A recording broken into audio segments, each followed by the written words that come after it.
Bonjour. Les maltraitances que subissent les enfants sont très fréquentes, que ce soit de la violence physique, sexuelle ou émotionnelle ou de la négligence. Plus de 3 millions d'enfants, en gros un enfant sur 5, sont victimes de maltraitance en France chaque année. Maltraiter un enfant, c'est lui donner ce qu'il ne devrait jamais recevoir, par exemple des coups, de l'humiliation, des actes sexuels. Et le négliger, c'est ne pas lui apporter ce qu'il devrait recevoir, c'est-à-dire de l'amour, de l'attention et du respect. Évidemment, chaque type de maltraitance n'exclut pas les autres, et de nombreux enfants sont victimes de plusieurs sortes d'agressions. Et on sait malheureusement que les séquelles de ces différents traumatismes sont nombreuses, qu'elles soient psychologiques, physiques, sexuelles et même sociales. Mais on a tendance à oublier que la maltraitance dans l'enfance n'a pas que des conséquences traumatiques, car elle est aussi inévitablement une expérience de perte, et de perte au pluriel. Or, pour se remettre d'une perte, il faut passer par un processus de deuil. Mais comme il ne s'agit pas de pertes liées à des morts, ces pertes associées à la maltraitance ne sont pas facilement reconnues comme des pertes, tant par la société que par certains thérapeutes. Elles sont donc rarement considérées comme des motifs légitimes de deuil. Ce sont des deuils illégitimes, des deuils stigmatisés. Les victimes sont blâmées, culpabilisées, elles en arrivent à croire qu'elles auraient pu faire quelque chose pour empêcher ce qui est arrivé, ou même qu'elles méritent ce qui leur est arrivé. Qui peut comprendre pourquoi une victime a autant de difficultés à abandonner une relation avec quelqu'un qui lui a fait du mal, qui a été abusif, dangereux, voire cruel? Qui peut comprendre pourquoi une victime a tant de difficultés à abandonner un comportement qui peut paraître totalement anormal, mais qui lui a permis de tenir le coup et de garder un sentiment de contrôle sur ce qui lui arrivait? Pensez au comportement d'automutilation, par exemple. Et quand il s'agit d'agressions sexuelles, les pertes que subissent les victimes ne sont évidemment pas reconnues, mais en plus, elles sont niées, autant par l'agresseur que parfois par d'autres membres de la famille. Cela peut expliquer pourquoi les approches thérapeutiques axées sur les traumatismes ont si souvent oublié cet aspect. Le traitement devra donc aussi prendre en compte les différents deuils auxquels l'enfant maltraité devenu adulte doit inévitablement faire face. Et le survivant devra pouvoir exprimer ses émotions, comprendre le sens de ce qu'il a perdu et travailler sur l'ambivalence de sa relation avec son parent maltraitant.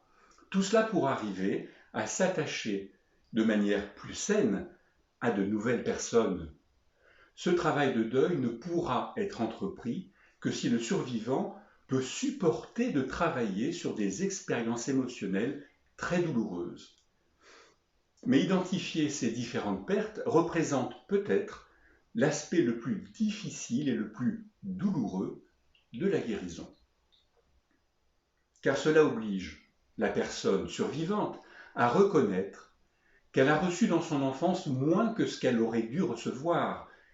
Mais cette prise de conscience est souvent tardive, à l'âge adulte. Alors, quelles pertes doivent affronter les personnes victimes de maltraitance? En tout premier, la perte de parents protecteurs. En effet, de nombreuses personnes maltraitées n'ont jamais connu le regard positif, inconditionnel qu'elles auraient pu attendre de parents qui n'ont pas joué leur rôle de base de sécurité. La maltraitance de l'enfance est très souvent associée à une problématique d'attachement. En effet, 80% des enfants maltraités développeront un attachement insécure qu'on appelle désorganisé vis-à-vis du parent maltraitant. Et cet attachement désorganisé est un véritable facteur de vulnérabilité en ce qui concerne l'apparition ultérieure de troubles psychologiques et même somatiques. Les études montrent que de nombreux enfants maltraités développent un syndrome de stress post-traumatique complexe. En plus des symptômes du stress post-traumatique simple, ils ont des difficultés dans la gestion des émotions, dans les relations interpersonnelles et aussi avec l'image qu'ils ont d'eux-mêmes. Mais l'enfant n'en a souvent pas conscience puisqu'il ne connaît rien d'autre et qu'il n'a pas les moyens de comparer avec ce qui se passe dans d'autres familles. Et on sait aussi que les enfants, pour maintenir un semblant d'attachement à leurs parents maltraitants, peuvent en arriver à minimiser ou mettre de côté ou oublier les agressions dont ils sont victimes par un processus de dissociation. Car pour un enfant, prendre conscience de la trahison de son parent est quelque chose d'impossible. Il a en effet besoin de son parent pour continuer à vivre. C'est donc plus tard, surtout à l'adolescence, qu'il se rend compte que ce qui se passe dans sa vie est très différent de ce qui se passe dans la vie de ses camarades. Et il faudra malheureusement des années pour qu'il prenne vraiment conscience qu'il n'a reçu ni l'amour, ni la considération, et ni les conseils bienveillants qu'il aurait dû recevoir de ses parents. Ce deuil des parents protecteurs peut même être vécu une seconde fois. Par exemple, quand les parents, après s'être engagés dans des démarches de soins, abandonnent les traitements ou cessent de venir aux visites ou aux séances de thérapie familiale. Et la maltraitance peut aussi aboutir à la perte d'autres relations d'attachement importantes, avec des frères et sœurs ou avec un animal de compagnie, si l'enfant est séparé de sa famille. Alors comment arriver à se sentir en sécurité quand on a passé son enfance à être sur le qui-vive, hyper vigilant, pour essayer de se protéger des agressions venant d'une personne en qui on est censé avoir confiance? De plus, les conséquences des traumatismes subis par les enfants peuvent complètement éclipser le plaisir et la satisfaction des quelques expériences positives qu'ils peuvent quand même vivre dans leur milieu maltraitant.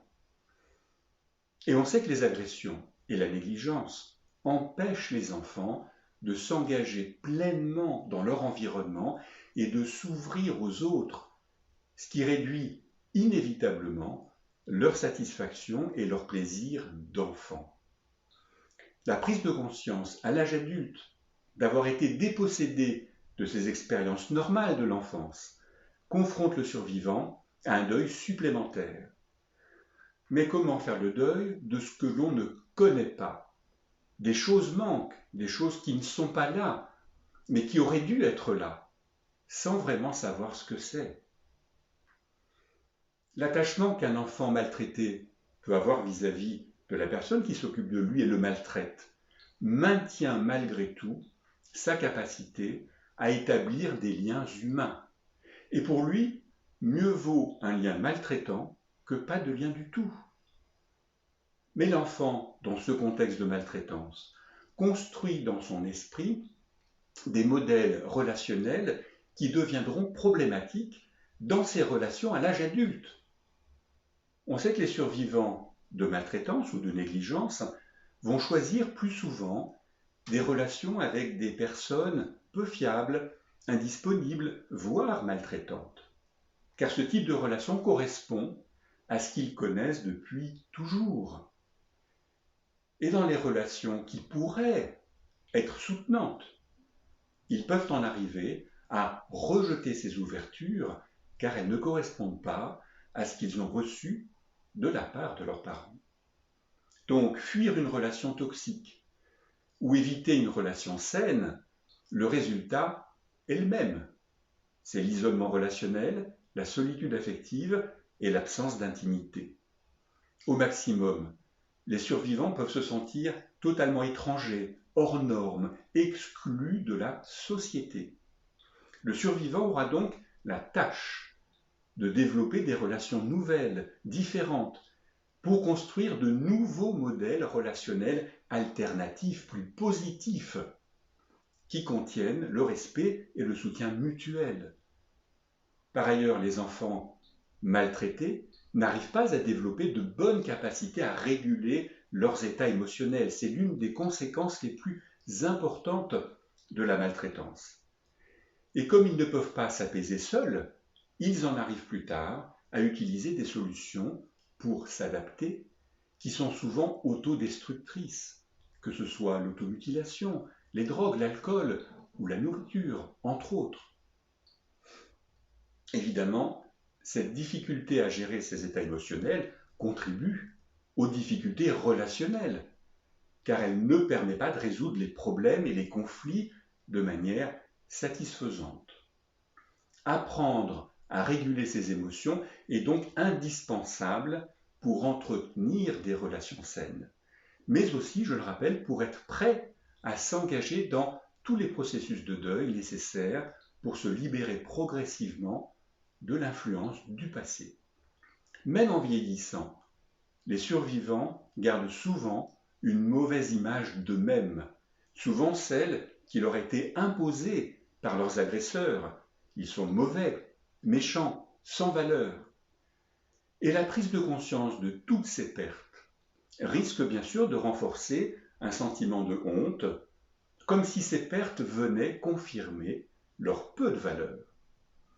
Les survivants, en perdant toute estime d'eux-mêmes, perdent aussi confiance dans leur capacité à laisser le passé derrière eux.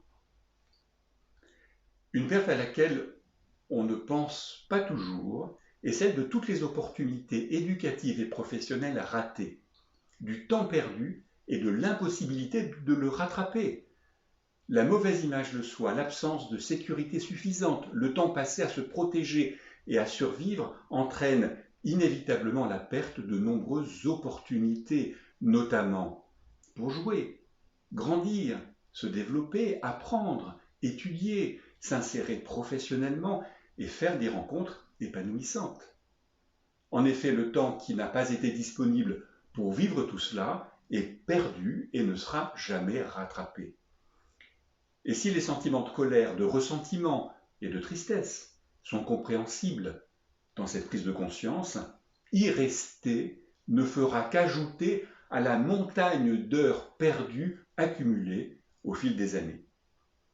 Une étude importante, l'étude ACE pour Adverse Childhood Experiences, a montré qu'il y avait une relation proportionnelle entre le nombre d'événements adverses subis dans l'enfance et l'apparition tout au long de la vie de problèmes de santé, aussi bien psychologiques que physiques. Quant aux survivants d'agressions sexuelles de l'enfance, on connaît leurs difficultés à vivre une sexualité épanouie à cause de la réactivation des souvenirs d'agression, de la honte, de la culpabilité, du dégoût. Et certains renoncent même à toute sexualité, tandis que d'autres multiplient les relations sexuelles dans des conditions souvent dangereuses. Toute cette souffrance aboutit aussi à la perte de sens. L'être humain est construit pour donner du sens à sa réalité. Nous avons besoin de placer ce que nous savons et ce que nous vivons dans un cadre logique et cohérent. Et c'est de ce cadre que nous puisons nos principes de vie, nos croyances, et ce qui conduira nos décisions. Mais comment donner du sens à toute cette souffrance subie dans son enfance? Quel sens peut-on donner à ce monde où les personnes censées vous protéger et vous aimer vous ont maltraité, négligé, abandonné? Certains survivants en arrivent même à renoncer à avoir des enfants, malgré parfois leur désir d'en avoir, de peur de reproduire ce qu'ils ont enduré. Ils se privent alors d'un but, d'un sens possible à leur vie. Mais donner du sens, ça veut dire aussi essayer de comprendre pourquoi cette maltraitance a pu arriver. C'est donc se demander ce que ses propres parents ont pu vivre pour en arriver à de tels comportements maltraitants. Et c'est toute l'importance de la recherche concernant la transmission intergénérationnelle des traumatismes. Enfin, certains enfants peuvent perdre un membre de la famille ou une personne importante, et cette perte a pu être traumatique. Par exemple, perdre un parent à la suite d'un suicide ou d'une agression peut entraîner un placement en famille d'accueil ou chez d'autres membres de la famille. Malheureusement, ces différentes personnes peuvent devenir maltraitantes et exposer l'enfant à des traumatismes supplémentaires. Voilà, vous voyez que le survivant de maltraitance de l'enfance devra non seulement travailler sur les traumatismes dont il a été victime, mais aussi sur les nombreuses pertes dont il doit maintenant faire le deuil pour pouvoir créer un nouveau récit de vie. Mais les survivants ne peuvent commencer ce travail de deuil que dans un cadre relationnel sécurisant, qui leur permettra de faire face à toutes leurs pertes. Ils devront accepter de se confronter à la douleur du passé, de sortir du déni, d'affronter leur colère et parfois de rompre certains attachements très pathologiques. Et ils devront abandonner des comportements autodestructeurs qui les ont pourtant aidés dans le passé à survivre, que ce soit des drogues, la boulimie, les automutilations et bien d'autres encore. C'est en reconnaissant toutes ces pertes et leurs conséquences que la personne survivante pourra choisir de vivre différemment.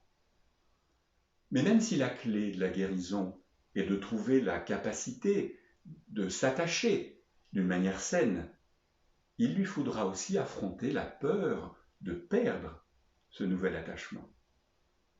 Enfin, elle devra abandonner le fantasme de pouvoir réparer, le fantasme que les parents vont se transformer en parents aimants, le fantasme de retrouver l'innocence qu'elle n'a jamais eue. Bref, il lui faudra abandonner le fantasme des retrouvailles. Et bien sûr, s'engager dans une psychothérapie qui prendra en compte toutes ces pertes, accompagnée d'un travail non verbal, comme des rituels de deuil, une activité artistique par exemple, pour favoriser l'intégration de tous les aspects de ces expériences traumatiques. J'en profite pour rappeler l'intérêt et l'efficacité de l'EMDR. Et il sera aussi indispensable de rétablir un soutien social, comme dans n'importe quel deuil. Alors, maintenant, au travail pour transformer la douleur en quelque chose de valeur pour vous et pour les autres. C'est ce que Judith Herman appelle la mission du survivant. À bientôt pour une autre vidéo.